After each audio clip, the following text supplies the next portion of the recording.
ஒரு தொகையானது 3 ஆண்டுகளில் 12% தனி வட்டி வீதத்தில் தொகை 17,000 கிடைக்கிறது எனில் அந்த தொகையை காண்க. ஓகேவா? எத்தனை ஆண்டுகள்? 3 ஆண்டுகள். வட்டி வீதம் எவ்வளோ? 12%. மொத்த தொகை எவ்வளோ? 17,000. அந்த தொகைங்க என்ன பார்த்தீங்கன்னா அசல் இங்க கேட்டுவாங்க, பிரின்சிபல் கேட்டுருப்பாங்க.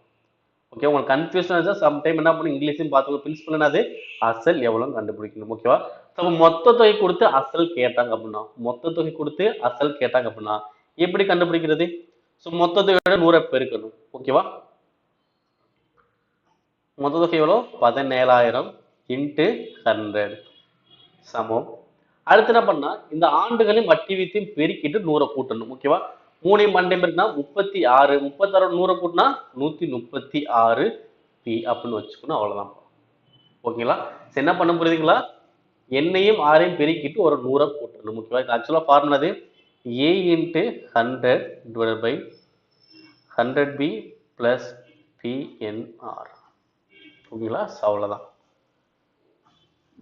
இதுங்க நம்ம ஷார்ட்டா எழுதிருக்கோம். ஓகே, இப்ப பாருங்க, அடிக்கலாமா? அப்படியே எதால அடிக்கலாம்? இங்க வச்சு 4 அடிக்கலாமா?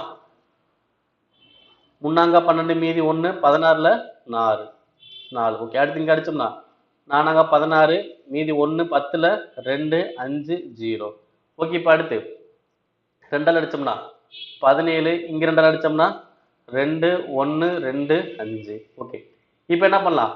17ல டேரக்டா அடிச்சு பார்ப்போம். ஓகேவா? ஒரு 17ல 17 இங்க அடிச்சோம்னா ஒரு 17ல 17 மீதி 4 42ல 2 17 34 மீதி 8 85ல 5.